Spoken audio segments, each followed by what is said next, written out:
Welcome back to a brand new episode of the Temptations Podcast, and may the 4th be with you. And why am I saying that when you're clearly not seeing this on May the 4th? It's because we are recording this on May the 4th. So I say once again, may the 4th be with you. And of course, joining me as always are my two friends, Brian and Tony. How you doing tonight, fellas? Doing good. All right. So this week we are actually talking about a show. I think this is actually a first for us. This is the first time that all three of us are actually, because this is the first time we ever did a three people weekly. This is the first time we're actually doing a full podcast on a show that we covered on a weekly basis. That if the views are any indication, you guys seem to like. You know, we're about to talk giant monsters and mayhem. We're of course here to talk about Monarch Legacy of Monsters season 2, which we did talk about season 1. We have an episode on that as well. So if you missed our thoughts on season 1, go check that episode out.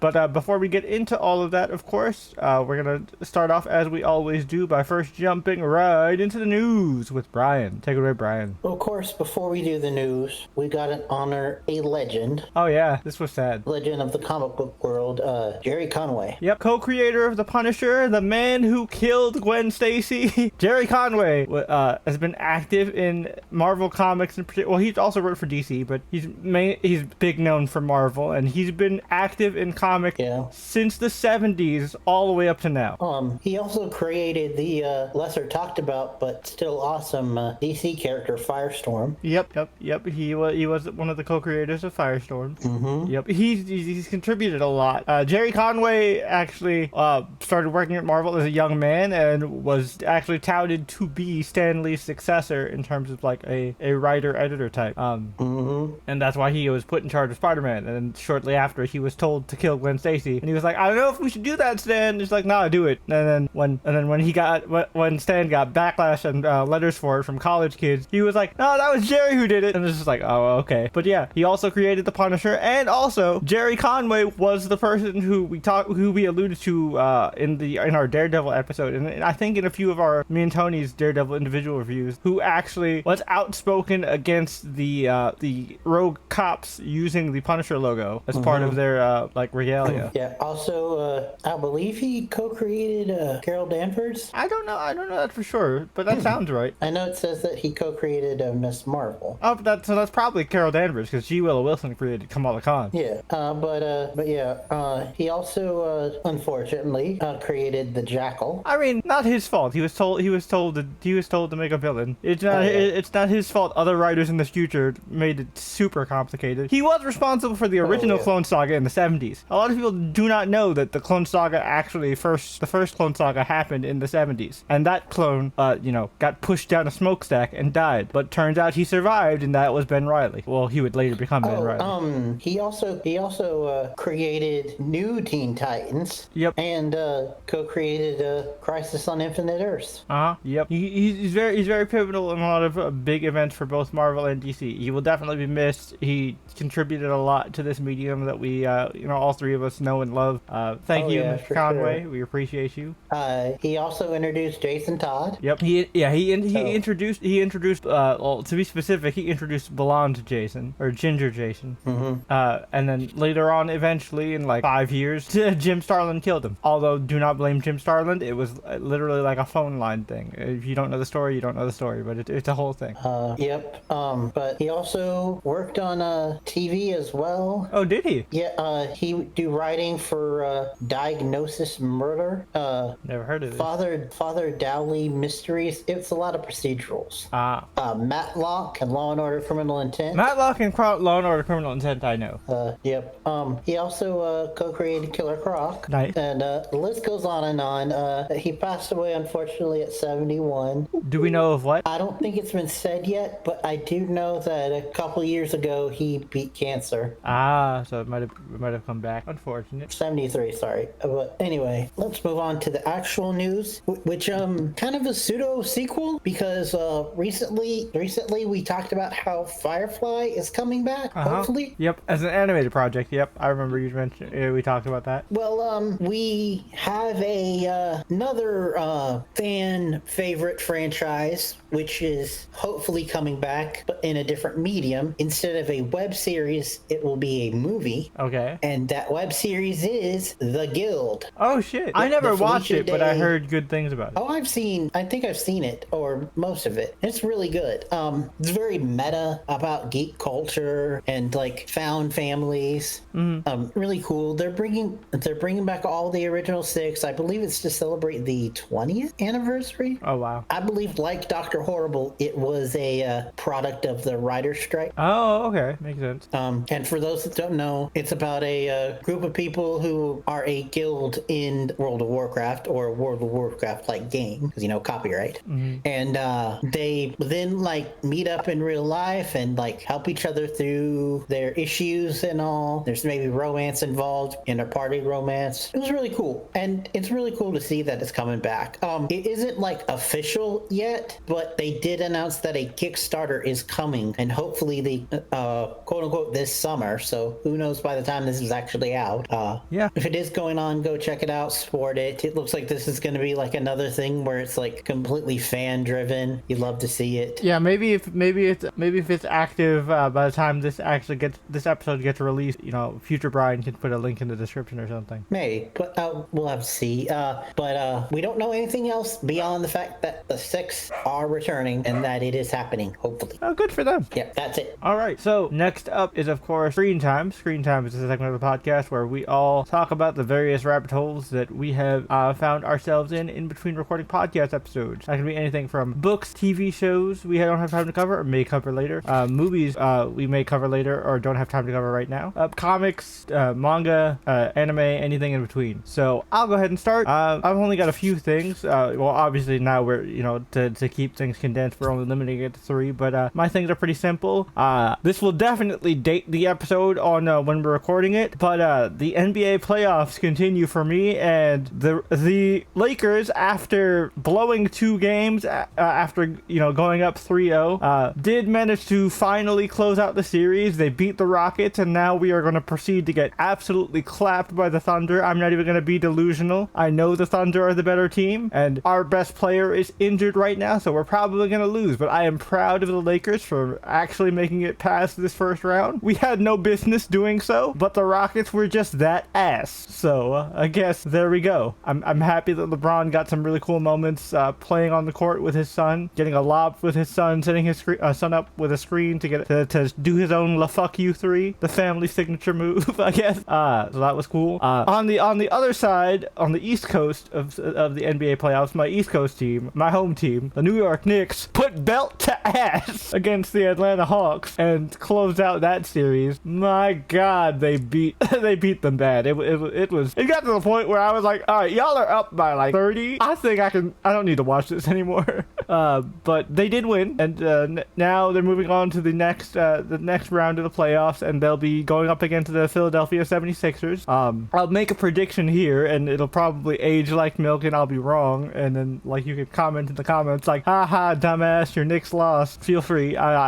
We need the engagement. But my prediction is Lakers get swept. Maybe we get 1 at most. At most, optimistically, we lose in 5. Lakers lose in 5 to the Thunder, and I think the Knicks will win it in 7 against the 76ers. Joel Embiid has been playing really good on the Sixers, so I'm not going to discount him. He's definitely a threat. Man has been playing his ass off, fresh off of appendicitis too, so shout out to Joel Embiid. Hopefully he'll finally get to break that curse and actually make it to the conference finals next year after the Knicks beat his Sixers. But we'll see. I'm excited. The other stuff that I've done, that I've like checked out, is I finally got a chance to listen to the audiobook for What If Kitty Pryde Stole the Phoenix Force, the latest book in the Marvel What If series that I've been following all throughout. I've talked about the various books all, at different times through different episodes and different screen time segments. Some of them are like, what if Wanda Maximoff and Peter Parker were siblings? What if Loki was worthy? And what if Mark Spector was Venom? So there's this one is, of course, like I said, What If Kitty Pryde Stole the Phoenix Force, and it's really interesting. It is what it says on the tin, but of course because it's X-Men, there's also complicated time travel bullshit. And essentially what happens, like, because this happens within like the first 2 chapters, Doctor Doom kills Jean in the 70s, the first time they come across the Phoenix. And because Jean is killed, she is not there to save the X-Men when the solar flare goes off and almost destroys the X-Men, and so therefore the X-Men get murdered. And so the Hellfire Club takes their place, and it creates a new timeline where instead of Kitty Pryde being recruited by the X-Men, Kitty Pryde is recruited by Emma Frost and the Hellfire Club, where she becomes Emma Frost White Knight. And then Kitty gets contacted by Psylocke. Psylocke is like, there's something wrong with this world, we gotta fix it. So they end up going to Latveria to hijack the time platform, travel back in time to save Jean, and then the adventure goes from there. It's really good. It definitely feels like a classic comic X-Men adventure, and because we were playing a lot of like X-Men related stuff in our tabletop universe, it helped me really get into the spirit and the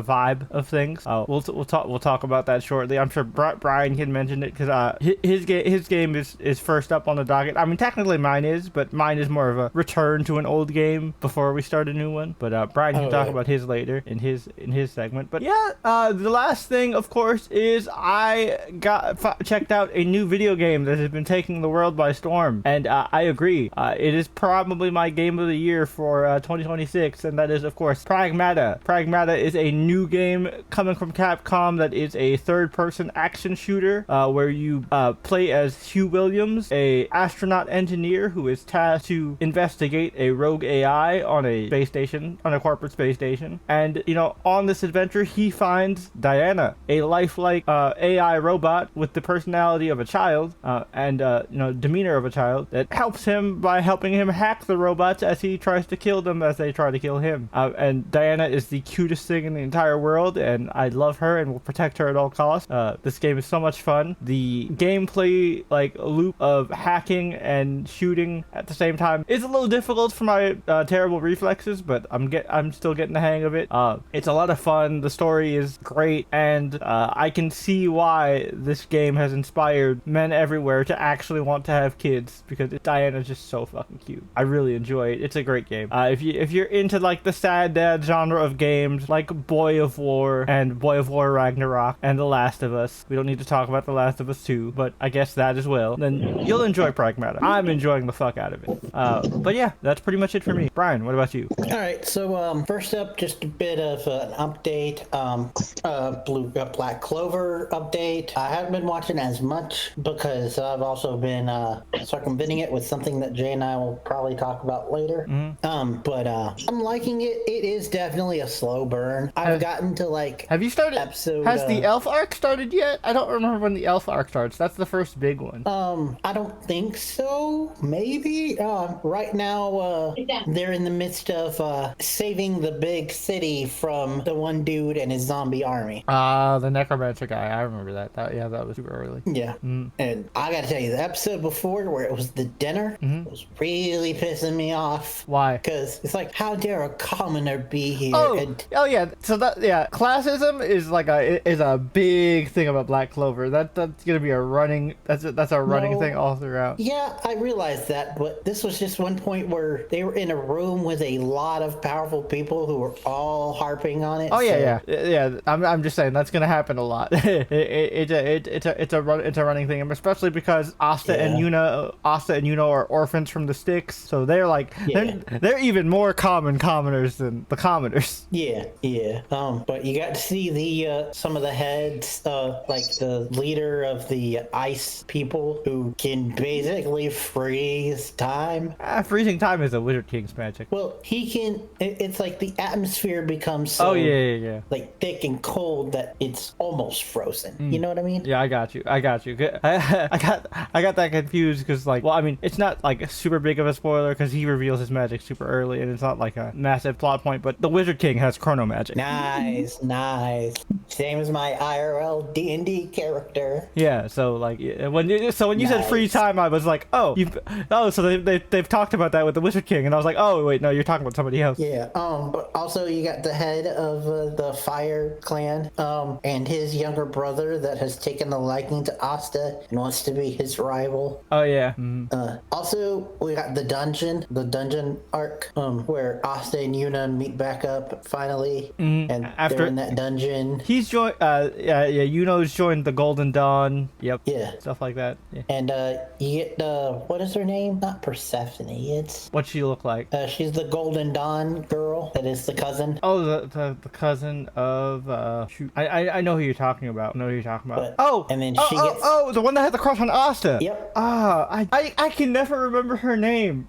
I know who you're talking about. She's Noelle's cousin that has a crush on Asta. Yeah. And then Noelle being like, "Why do I have a problem with the fact that she has a crush?" Oh, And then they just- gee, I wonder, Miss Twin Tail. And then they're both just screaming on their heads, and everyone's like, "What's going on with them?" Yeah, no, I don't, I know the character. I just can never remember her name because I just know her as like Noelle's romantic rival. I just don't remember what her name is. But yeah, I know who you're talking about. She's fun. She's a healer from what if I'm remembering correctly. She's plant, Yeah. Oh, plant. which Okay. includes healing. Okay. But she also is like a GPS for dungeons and shit. Oh, that's why we can't remember it, because it's such a weird name. It's Mimosa. Mimosa! That's right. She has orange hair. Yep. Because mimosa is made with with orange juice. Yes, Yes. mimosa. Yes, and she is also cousins with the Fire Brothers. Oh yeah, Fuegoleon in them. You haven't met the sister yet, though, right? Don't think so. But Oh, it's, you'd know if you did. You'd know if you did. yeah, did meet the Did you meet Noelle's brothers? Have Noelle's brothers showed up yet? I believe I met at least one of them because they were at the dinner. Yeah. And her sister, I think. She doesn't have a sister. She just has two brothers. Oh, it's just a woman from the same clan with the same hairstyle. Maybe. But I just remember brothers. But yeah, there was one that poured cold water on her during the banquet to be like, there's someone that's even worse than the commoners here, and they start dogging on her. And that's when Asta really steps up because he's like, "Look, you can shit talk me all you want. Yeah, I've but- dealt with it my whole entire life." Yeah, but don't insult my friend. Yeah.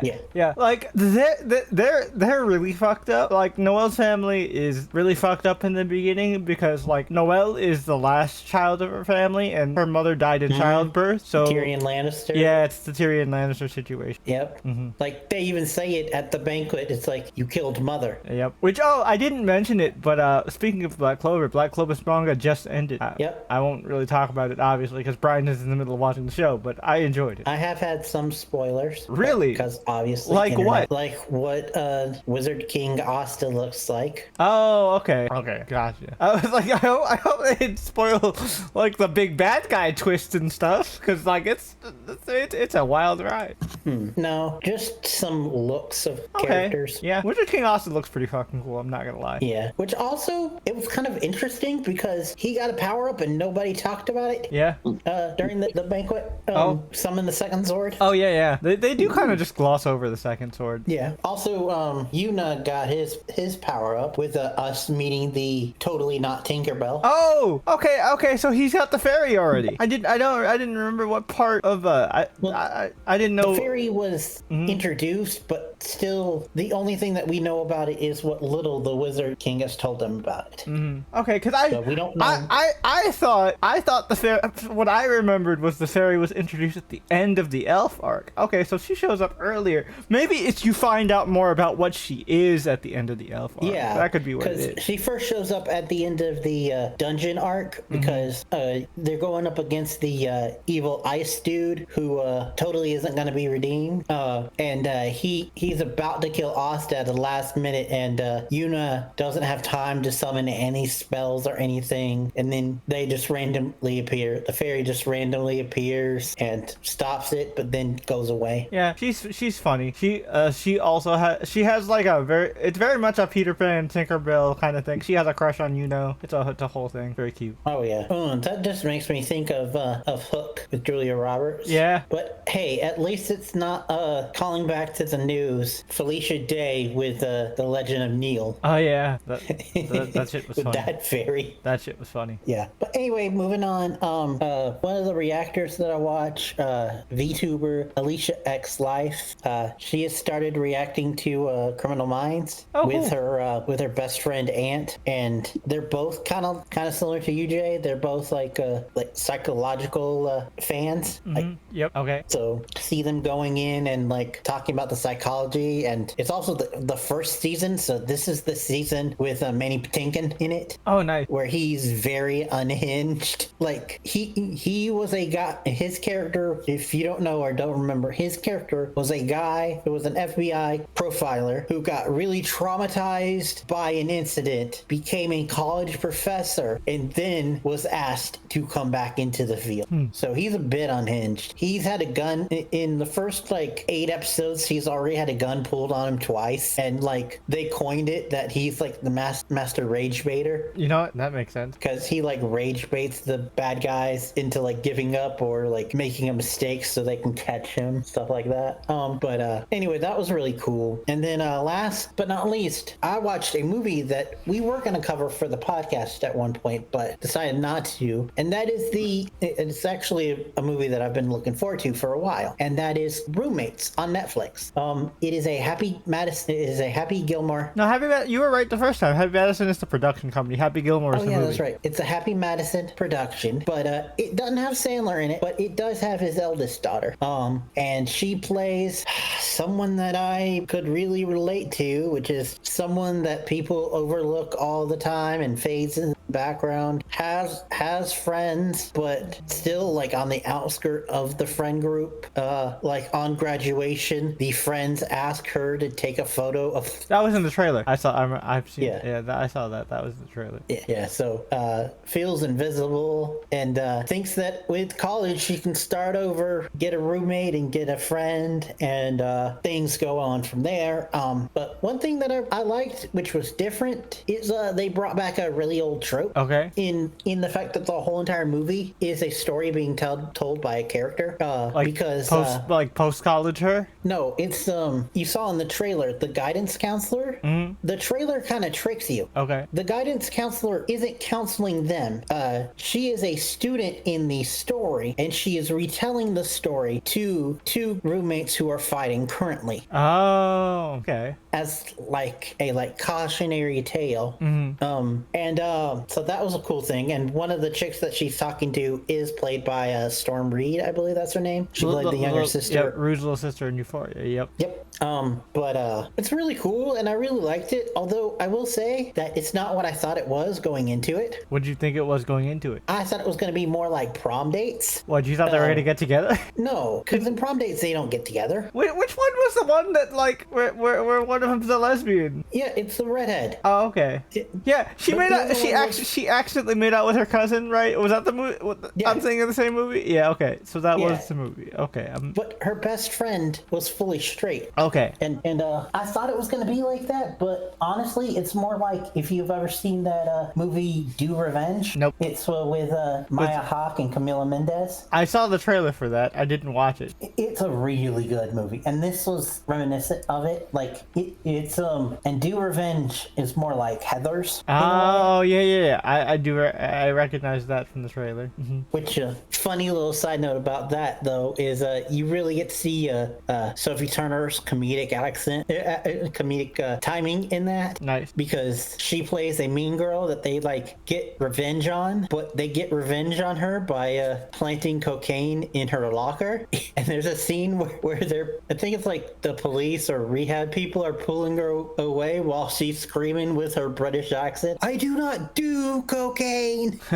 But anyway, Roommates is actually really good. It's a really good like comedy. Went a lot of places that I did not expect, and the ending I did not call. Nice. But also it had some really good like side characters to it, like Jeannie Garofalo, 90s icon, was her architect teacher. Her parents were Mark Maron and Natasha Leone, and a lot of just little things here and there. One of the current SNL guys, Kyle something. He plays like the head of the frisbee golf club who keeps getting new majors just so he can stay playing frisbee golf at the college. That's funny. Yeah.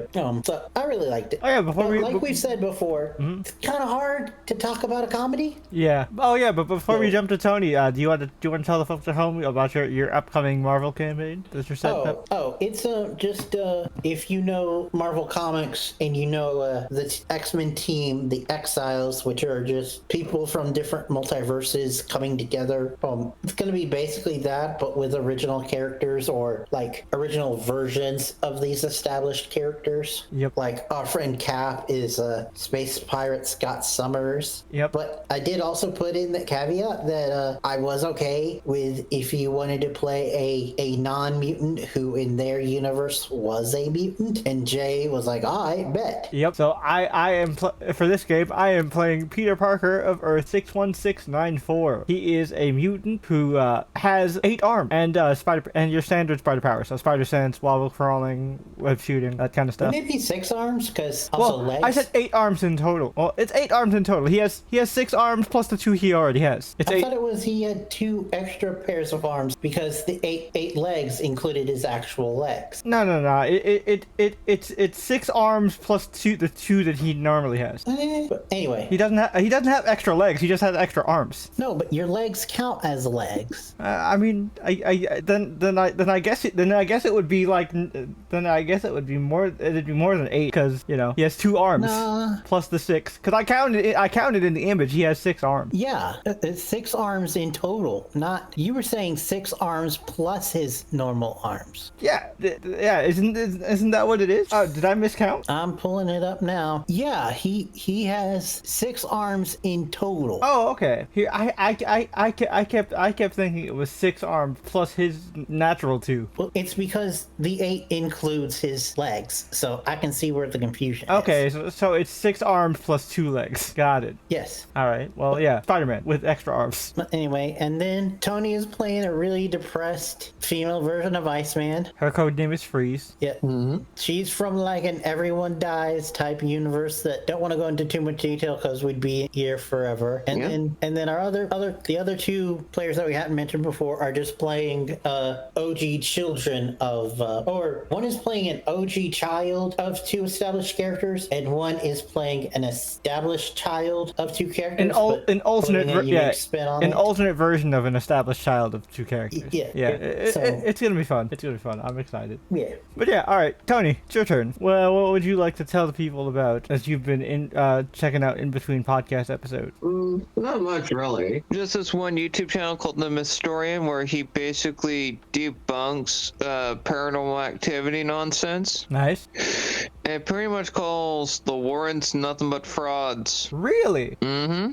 See, I don't know. I fuck with the Warrens, but all right. No, the Warrens have done some shady shit. Interesting. Like Ed being in a extramarital relationship with a, at the time, 15-year-old girl. Oh, yikes. Never mind. Maybe I don't fuck with the Warrens. And there was a deal with the producers of the Conjuring films that Lorraine made where it was added, the Warrens shall not be shown doing any crimes or shown having any extramarital affairs. Oh, wow. Yeah, that's smart. Huh, didn't know that. Yeah, this YouTube channel pretty much is throwing out all notion of the paranormal because it's more so basing it in actual facts of the situation. Yeah. Also doing actual mysteries. Yeah, Simon actually, from Casual Criminalist / formerly Biographics, has a channel like that called Decoding the Unknown. Yeah. Also, he completely destroyed the mythologization of the Mystery House owned by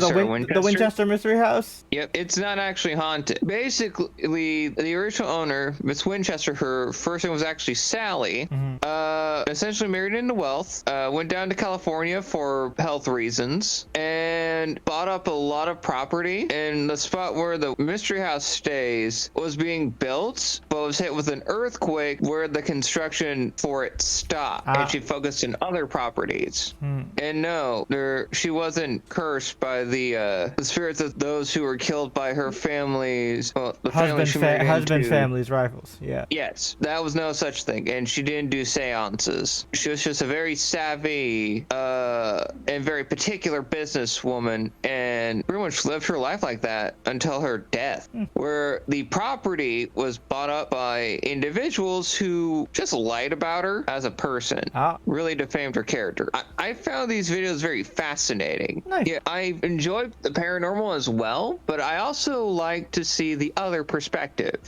And if there's evidence of no supernatural, like, anything, I'll be like, okay, that makes sense. Yeah, I mean, debunking the supernatural doesn't affect my overall belief of the supernatural. I still think, there is, like, the supernatural phenomenon do exist. Yeah, but some of the more famous ones are basically scams. Like how the mystery house is more or less a tourist attraction designed to just take your money and defame the character of the woman who used to actually own the property, whose actual designs of the house have been altered so much you can't really call it her designs anymore. Yeah, I've heard this. I actually watched a video on the Winchester Mystery House a while ago by the YouTube channel Kazro. She does a lot of history stuff.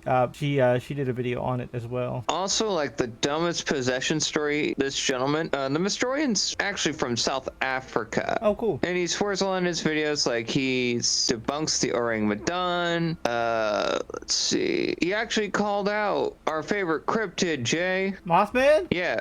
Don't worry. Saying that the whole thing with Mothman is that actually it was just either an owl or a crane that wasn't endemic to the area, that just found itself there. Don't worry. One day we'll prove him wrong. Beat Mothman's ass and then present his corpse to him. Yeah, but until that day comes, it's more or less the evidence that has been shown from that perspective. Like, I was like, I can see it from a more scientific perspective that the Hopkinsville goblins could just have been just a bunch of owls fucking with the people living in the area. Yeah, that I can understand, but I could still have the whimsy of believing that actual, like, alien-like creatures were being dicks and messing with people. Plus, without that, I wouldn't have Sableye, and Sableye has been carrying me through this tournament in Pokemon Champions. So fuck you. Yeah. Goblins exist. Sableye exists. But I find it very interesting that using a lot of actual cases. Oh yeah, I still appreciate debunk content, but I also just enjoy having whimsy. Like I'll believe in this stuff. Sure, it's hokey, but hey, it's fun. I find it very interesting from looking at it from both perspectives to see, like, some of the more famous tales actually just being, well, cash grabs essentially. Makes sense.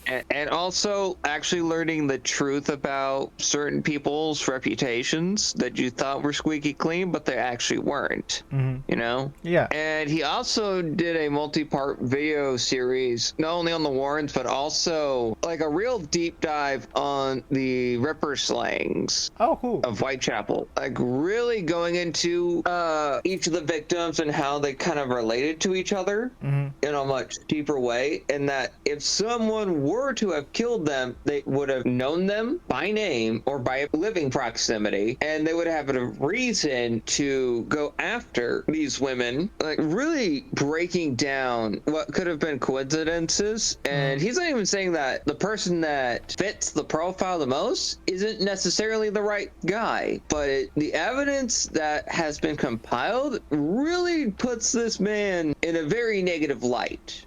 That's all I have to say about that. It's very fascinating. Okay, cool. All right, so with that, now we can jump into Trailer Talk. Trailer Talk is a segment of the podcast where our boy Brian here has gathered together six brand new trailers as of the recording of this podcast, and then you can go check those trailers out in a handy dandy playlist Brian has put together for you lovely people in the description down below. And once you open up that playlist, you will pause this lovely video, do all the usual YouTube things, hit that like like button, hit that subscribe button, hit that notification bell, and if you're on mobile, hit that hype button so you can spread this video throughout the algorithm so other giant monster fans can see this full podcast episode yap session about Monarch. So once you do that, we will be back, thanks to the magic of editing, once you unpause it, and we will give you our fresh reactions on these trailers. But until then, please enjoy this word from our non-existent sponsors. And we're back. All right, pretty solid batch of trailers. I'm excited to talk about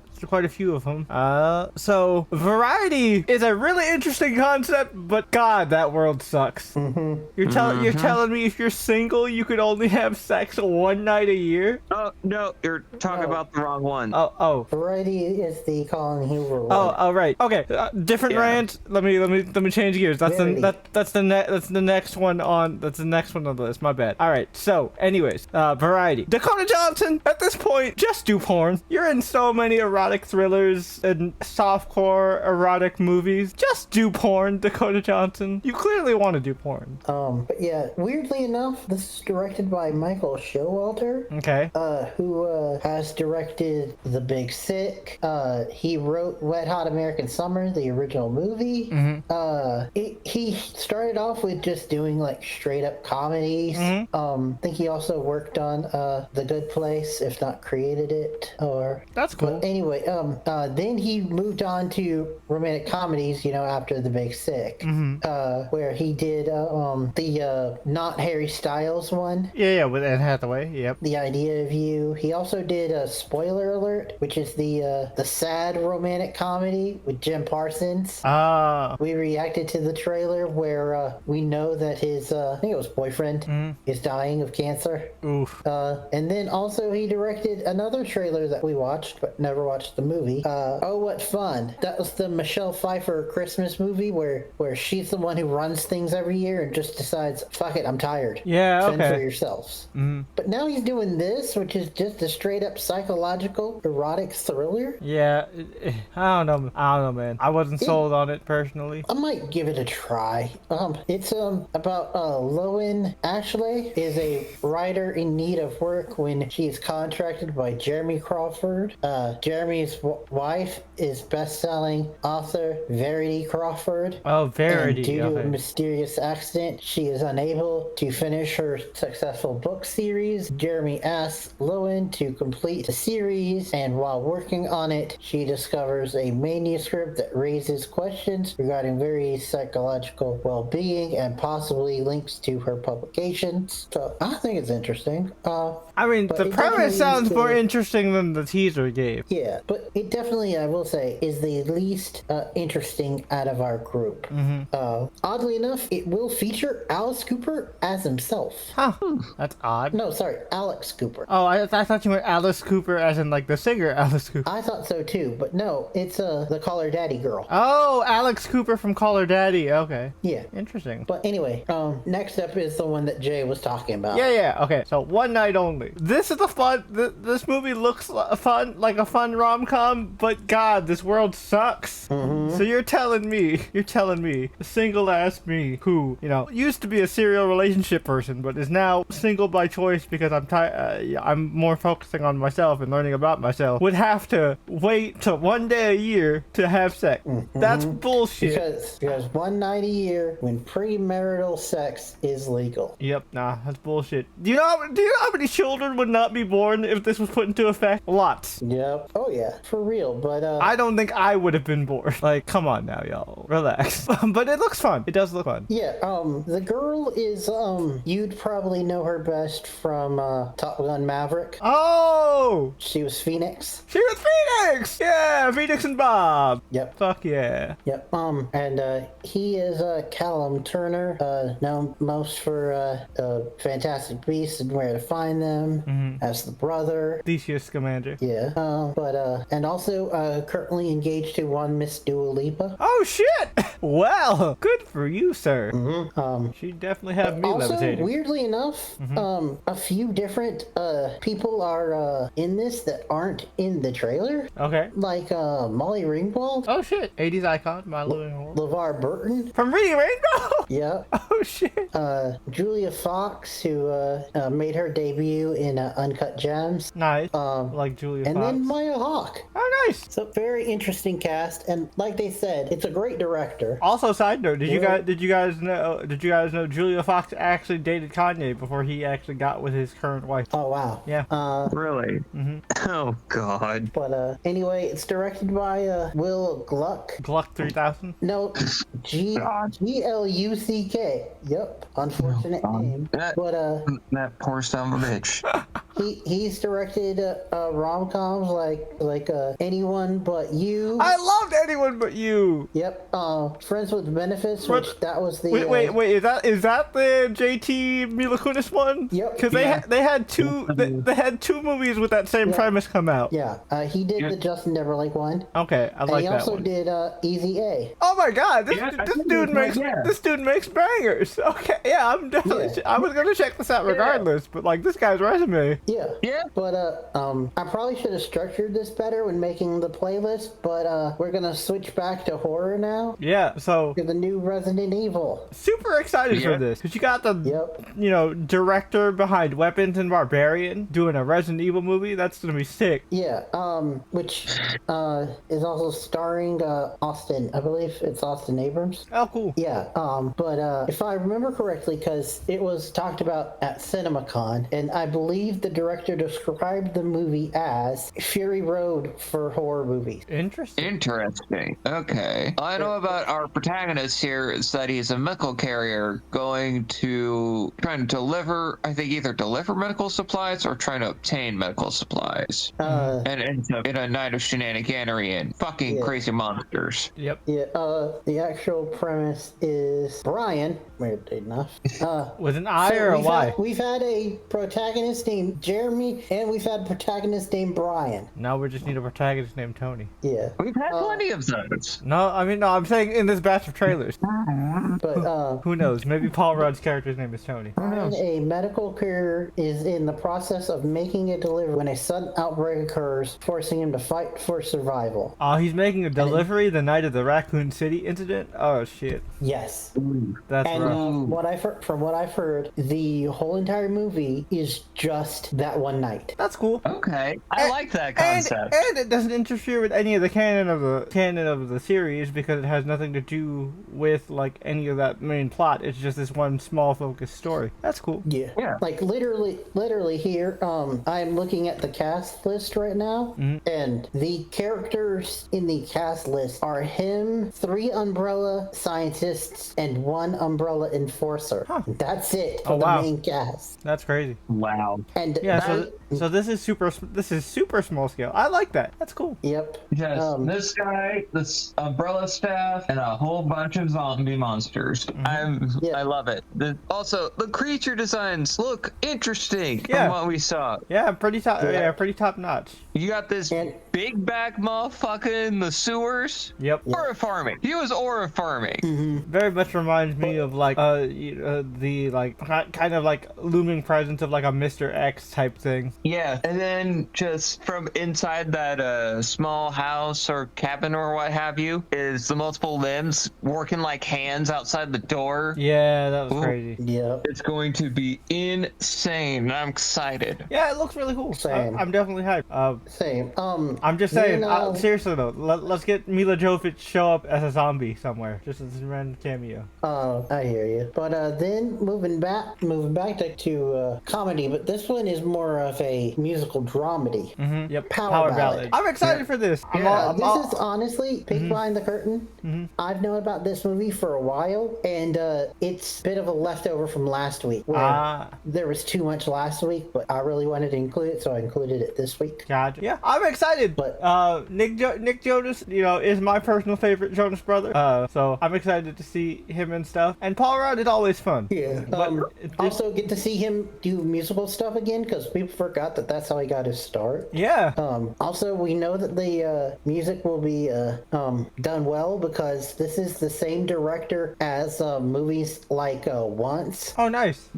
Begin Again and Sing Street. Oh, sweet. He's solid resume. Yep. But yeah, it looks interesting. I mean, even the like premise itself is interesting from the fact of Paul Rudd plays a wedding singer who he meets a pop star and like pop star steals his song. Yep. It's like that moment from King of the Hill where Peggy actually writes a very decent country song and Or Randy Travis just fucking Randy Travis.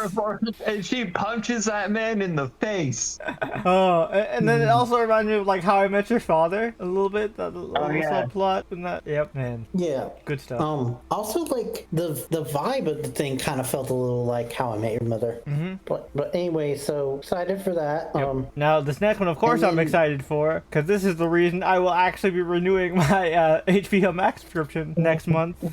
It's of course Hot D, the new season. I'm excited for more House of the Dragon. Shit is going down. This is where we get serious wartime shit, fellas. Yep. It's gonna get crazy. And it looks like we're going to have that battle at Harrenhal. Yep. And if you know, you know. Yeah. And this is the season where we'll actually get to be introduced to the dragon, the new dragon riders, the dragon seeds. Yep. So this is very exciting. I definitely expect Tony and I to be back, same as we did for Dunkin' Egg for Hot D new season as well, of and course. I will join in for the actual episode. Brian will be there for the pod, but Tony and I will be doing the weekly episodes. Yeah, because us going into like deep dive lore and just having Brian there. It ruins Brian. It ruins Brian's experience. It's not just that. It's also the fact of when we do the watch along to watch it, you pause like every 5 minutes to go off on a tangent. No, that's what we said. Yeah.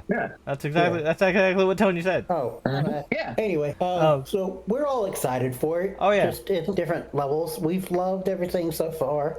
But yeah, technically I didn't need to include this because we've already watched a Hot D trailer, but this was the first full one. And these guys know like what's gonna happen, so there's like no spoilers for them. Yeah. Yeah. But yeah, I mean, obviously they're still gonna make changes, because how we've explained it is the show is the more accurate version than the book, because the book is more like fabricated from the Maester's perspective. This is actually what happened on the ground. Yeah. So the best example, Brian, is if we'll go with a more historical perspective because that's kind of where George got his inspiration. The only folks that were known to read and write a lot of the time were priests. Yeah. And I know we've had this conversation before. So think of the Macers as like just scientist dudes, but they're not affiliated with the. Yeah. They're kind of affiliated, but they're not affiliated. Yep. With but they're their own fraternity basically. Yeah, and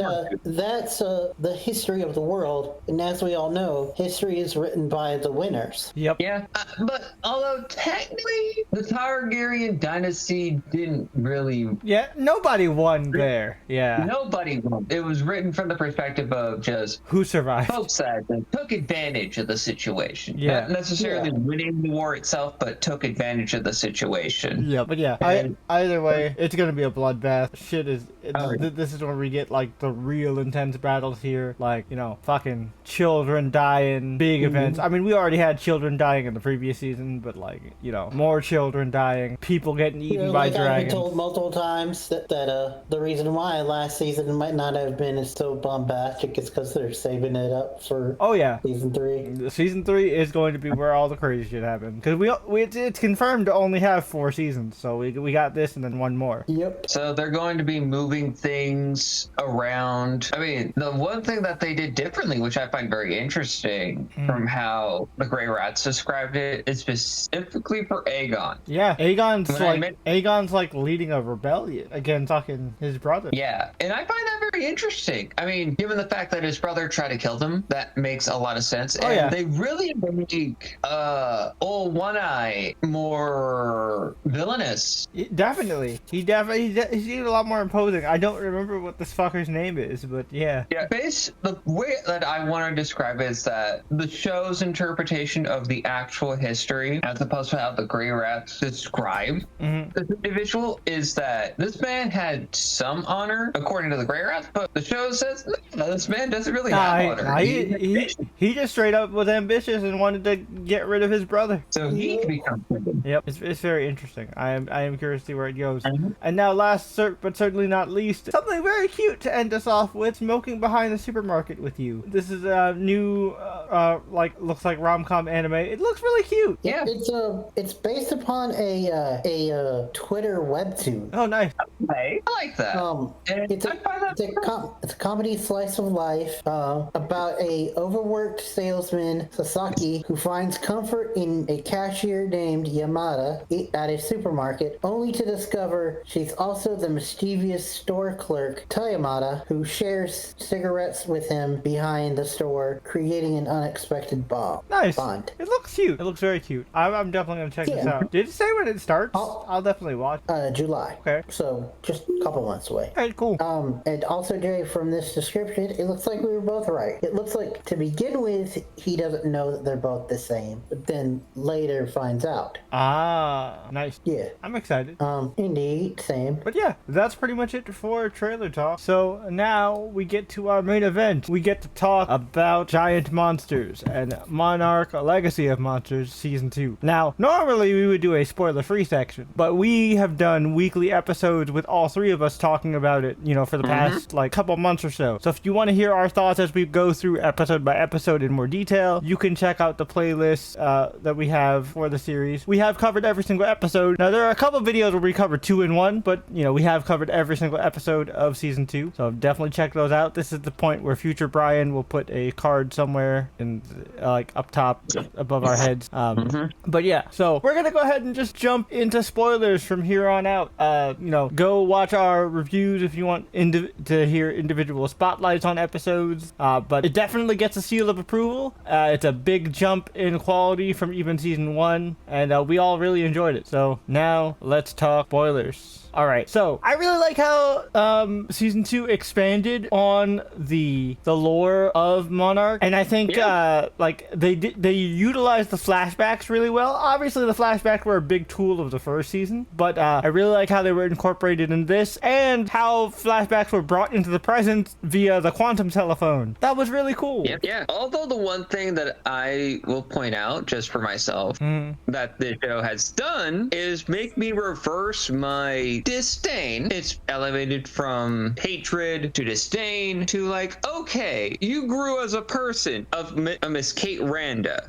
Yep. It's like she started from a terrible place, just being an awful partner and just kind of an awful human being. Oh yeah. I mean, and if you go back to our Season 1 episode, Tony went on a huge hate rant against Kate. Yeah, which goes to show that this show can do the impossible and actually win me over with a character because of character progression. And yeah, there were moments, I'll have to admit, where it seemed like everyone was just glazing her for doing stupid shit, right? Yeah, they definitely weren't holding her accountable in the beginning. It was just like, y'all are just enabling her to do more dumb shit. And I got these guys to admit that I was right, which is very rare. Yep, very rare. Especially me. Brian, not as much, Yeah. but especially me. Yeah. And that is a high I cannot escape from at all. Yeah, no, he marked I he never marked it. surpassed He marked it in his calendar and everything. Just unfortunately, another impossible thing happened. Yeah, the dumbass juice had to go somewhere else, and unfortunately, it had to pass on to Kentaro Randa. Yeah, and I think when we were watching the episodes, we pushed a little too much of more of a sexist envelope on that front. Yeah. Than I really thought about it. Yeah. And we went too far on that one. But still, Kentaro just I can understand where his thought process Yeah, no, is. it's all totally understandable. He lost his father, Yeah. and he wants to bring his father back. He's stuck in a grief loop, and he's experienced all these weird sci-fi extra-dimensional things. So he's like, well, if all this weird shit could happen, this is definitely a possibility. And it would have been the same thing if a father figure came in to basically say, hey, I can help you bring your dad back. If we put Mr. Simmons in that position, Oh yeah. where it's I found a way to bring your dad back, it would basically be the same thing. Oh yeah, I still hold that she is still using a bit of feminine wiles to get in there. I'm not but I do agree we did push a little too far with Isabel. But I do still think she kind of lured him in with a little seduction there. It's more like it's a more or less subtle, but we really amped it up. We pushed it a little too far. That was more for the cameras. That was more for the cameras. Like, and that part is like we don't want to create something that's like unnecessary heat on ourselves. Oh yeah. It was more so an over exaggeration, but still not okay for us to pretty much what's the word I'm looking for? Oh yeah. Insinuate. Yeah. But Isabel Simmons also is not the smartest person. She is not. In terms of planning. She didn't think any of this through for real. Yeah, and it's more so how her plan in her mind is supposed to work. Like her whole deal towards the end of the season is to basically create a one-way trip to the future, essentially. Yeah, travel forward to the future with no real way of going back to basically have all what ails us in our current time be fixed in the future. But you don't necessarily think of the other consequences. Yeah, like, you know, human nature doesn't really change no matter how far you go into the future. And also there's no guarantee technology has advanced enough for whatever ails you to have been cured. Yeah. So like, that's what I'm saying. Also, Like, her thoughts about monsters not being like intelligent. Yeah, not being intelligent. Yeah, and just using them as tools. Typical bad guy stuff in a monster-centric thing. I would say it's typical of a lot of like detached rich folk. Yeah. So that only see things for profit instead of like the humanity or in this case, the animals themselves, you know? Because they are essentially intelligent animals. Yeah. Oh yeah, and I do Like, like the fact that we kind of, for lack of a better term, humanized Titan X. Yeah, for sure. And Titan X was just basically trying to Protect follow her. migratory pattern and protect her young. You know, that's what you do. But she kept getting off track thanks to the pesky human. Yep. Yeah, first it was Apex, and then it was Little Miss Simmons. And then the two focus characters of the Monsterverse, Big G and Kong, they boxed her, and then when they clocked the situation, they're like, my bad. Yep. We're going, like, Big G, he decided, I'm going to box you because I just got here, and you're causing a disturbance. What the hell are you doing? You know the rules. You have your own pattern. Why are you breaking off of your pattern? This isn't your territory. Yeah, and then after he kind of helped her along, he's like, okay, I'm done. I'm out. Which really pissed off Shaw, because after a while, that motherfucker was on this kick of like, Big G's gonna kill Titan X. He really thought he was Ken Watanabe. He's like, no, let them fight. It's like, no, Shaw, that's not how it works. That's not what Ken Watanabe meant. And then fucking Isabel thought, oh, we're gonna have Kong beat the shit out of her and then activate the portal that way to Axis Mundi. And I looked at her, I was like, bitch, what the hell are you thinking? What makes you think Kong will actually help you? I'm pretty sure Kong will be aware of the situation and be like, you know, oh shit, nah, was it humans? Alright, I got you, never mind. I don't fuck with them for real either. And then when Kong saw her clutch of eggs, he was like, oh, my bad, I'm gonna fuck off. Yep. But I do like that the Rhonda family as a whole actually progressed in we got new developments in like kind of like the mystic lore with Kate and her empathic connection to specifically to Titan X. That's pretty cool. Yeah. And Kentaro had a moment with Kong, so I wonder if he also has some kind of connection or if it was just a moment. I don't know. We'll have to see. Anything is possible. And also the toxic mess that is Kay, Lee, and Billy. Yeah. Oh, God. They should have just been a throuple, man. We said it in several of our videos, but if you haven't seen the videos, yeah, they totally should have just been a throuple. Should have been a throuple. Like, Keiko was just the queen of mess in this season. The queen of mess. Yep. But it did lead to eventually a very, very sweet moment where she realized, oh no, my husband wasn't the piece of shit that abandoned our son. He was actually here looking for me. He wanted to put our family back together. Oh, now I feel like a piece of shit. Like, you know, she went through her own arc, and she got a lot lot of closure all throughout this. She got closure with Billy. She got closure with Hiroshi tragically right before Hiroshi's death. Yeah. Isn't that like one of like the most overused tropes in Yeah, all of fiction? it's true, but at least she got the closure before he died and didn't, and like, you know, and like it wasn't one of those things that was unresolved. That I would have hated it even more if it was still unresolved and he died, you know? Yeah, I get you, but I pointed out then, and I'm going to point it out now, it's like the trope was used really well. Oh, yeah. But still, the flags were just going off. 100%. We called it pretty early. Brian knew about it because it got spoiled for him, but you and I called it pretty early. It's like, We're just savvy enough when it comes to storytelling, folks, that we just kind of pick things up like this rather quickly. Yeah. That doesn't mean we can't appreciate something that was pulled off effectively. Yeah, it was very well executed. And I definitely think, like, you know, salute to the actor who played Hiroshi. He did a great job for these 2 seasons, especially in this one. He really got to, like, kind of, like, flesh his character out and his, you know, various issues with both his dad and his mom. Yep. The only negative thing I would say about it, it's more like a meme criticism, is that he took his death, put Ken down this path of stupidity. Yeah. And that's like the only negative thing, but overall just fantastic. Phenomenal. I do want to say, like I said, I made this prediction. I didn't make it in the video per se, but I made it when we were watching the finale. I'm gonna skip to like speculations. I think Kentaro's plan is what's gonna happen is I think Kentaro's plan is gonna go off and he's gonna quote unquote save Hiroshi, right? But then saving Hiroshi will cause Kate to die, and then it'll loop back and Hiroshi will sacrifice himself so that Kate can live. Yeah, I think that is bound to happen. Because it seems to be like that's how like the space-time continuum works in Monarch. Of the like, well, you know, eventually things like time will right itself. You know what I mean? Because that's how it ended up working with Shaw and things like that. So I definitely think that's how it's gonna go here.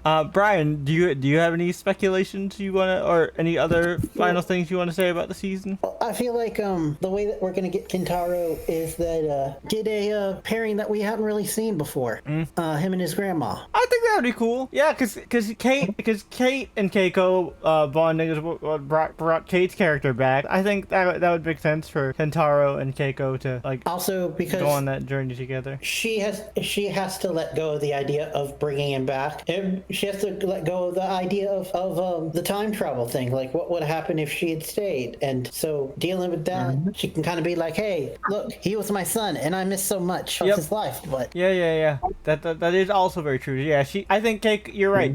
In that perspective, Keiko could have a lot more empathy for Kentaro, even more so than even Kate, who also lost Hiroshi. But like Keiko also just lost big parts of her life due to being lost in time in a way, with being trapped in Axis Mundi. Like you theorized, Jay, I think that the Bill Randa flashbacks are done with. Well, not I got that mixed up. Bill Randa Shaw flashbacks could be the thing, but the Shaw flashbacks are probably over. Yeah, the Shaw flashbacks the loop has been closed, so I think the Shaw stuff is done. We could possibly get some John Goodman stuff because Bill already has started growing the John Goodman beard and started getting a little bit of a gut. That is, if we're able to have John Goodman in the 3rd season, which would be sick. Yeah, which I think is totally possible. I mean, he's not, he is like, you know, he's a big star, but he's also like not above being on TV again. Yeah, I mean, he did the Connors for a really long time. Exactly. Yeah, and if he does like only like a single season, I think it wouldn't be too much for him. I think all he really needs is this full season, because like we've already gotten pretty close to 1970, and we already know he confirmed dies, right? So like, also, I want to know what they have planned for old Rodan. Yeah, that too, for sure. And I'm excited to see like Team Randa in the field doing on the ground work, and of course, our boy Timmy is a main member of the team. Yeah, and he had some impressive character growth too. Yeah, our man Timmy was the true MVP of this season, to be honest. He's probably my favorite character of the season. He's the only character that didn't piss me off at any point, because Shaw pissed me off at certain points, Kate pissed me off at certain points, Kentaro pissed me off at certain points, Keiko pissed me off at certain points, Hiroshi pissed me off at certain points, May definitely pissed me off. Timmy is the only one who was cool throughout the whole thing. Yeah, he did, like, all he did was just be an excited scientist and someone who was like in way over his head leading. Yep. Which he did kind of technically get a demotion, but in his eyes, just more of a promotion because this is all he really wanted to do in the first place. So. I mean, in the fact that Oh yeah, he's no longer director, or field the commander. Randas are now in charge. Yeah. Which he's excited for because he can actually just be out in the field like he initially wanted to be. Yep. Yeah. But yeah, okay. So now that we've given final thoughts, it's rating time. So we'll start with Brian, then I'll go, and then we'll end with Tony. Okay. This is interesting. I don't remember what we gave the first season. That would help us scale. Yeah. Yeah, I have no clue what we gave it season 1. If I recall correctly, it was fairly high. It was definitely high. I think what feels right to me that we gave season 1 was like a 8. I think we probably gave it like a 8.5. That feels right. Yeah, which this is definitely better, I will say. Oh yeah. Yeah, I agree. And I think I'm gonna stick to my guns here. My gut is telling me this, and it might change with time, but for right now, I think the rating that I would give it is a 9.5. 9.5. Interesting. Interesting. Yeah. I would go with solid 9. I'm gonna go with a solid 9. I think it was definitely a big improvement. All the CG, all the monster CG and action sequences and stunt work, fantastic. But I don't know. There isn't anything that there wasn't as big of a like WTF, like jaw on the floor kind of moment in this season as compared to season 1. So I don't have enough to give it that extra 0.5, and it doesn't give me the 10 feel either. So I feel like a solid 9 is good for me. That's fair. All right. But maybe it could be just having a bit of a bias. But I'm with Brian. 9.5. Okay. Cool. Okay. So we're keeping up the 0.5 different tradition still. Cool. Also, in what seems to be tradition now, us forgetting, Tony, what would you have given Invincible? Oh yeah, right. If I actually finished the season. Did you finish it? Oh, you hadn't finished. You still haven't finished the season, right? So never mind. That's fine. But I do know of the events that have happened, and I will tell you, episode 4 sucks. Yeah. I mean, I'm well aware of that. But it does have one of my favorite actors in it, so I can't be too bad about it. Oh yeah. But even Kirkman has said, yeah, that was just my personal thing. You can't do that. You can't do that in the middle of the fucking Viltrumite War, Robert. I mean, I get the fact that you wanted to tell a story of Mark in hell. Yeah. This did seem like the proper place to do it, because this is where Mark's headspace was at the time. Yeah. But the way it was executed was not the best, from what I understand. Yeah. Most certainly was not. He said it himself. It's like you've been gearing up to go to Disneyland and do Disneyland, and then all of a sudden you decide to go to Dave and Buster's for a little bit. Yeah. Yep. And also getting Bruce Campbell to play the devil, I'm here for it. He was awesome. Don't get me wrong. Bruce Campbell always does a great job, but like he was also just barely there. So, but yeah. I also know that Thrag is no joke. Oh, of course not. Of course not. He lives up to the hype. And Lee Pace does an amazing job, from what I have seen. Oh yeah.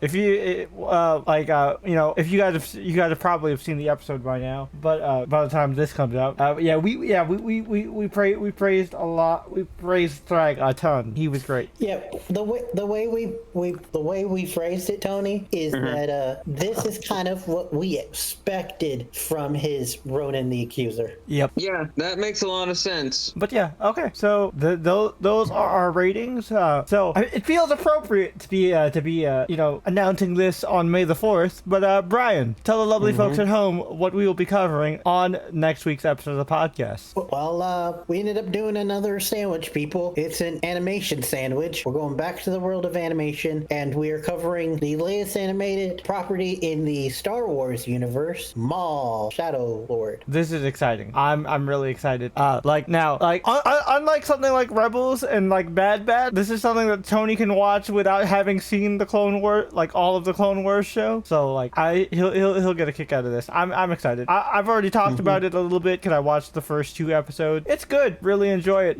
What can I say? Filoni is always consistent with the animated Star Wars stuff. So like nothing really to complain about here. But yeah, definitely excited to talk about it. But until then, we will catch you guys later. And as always, may the Force be with you. Peace.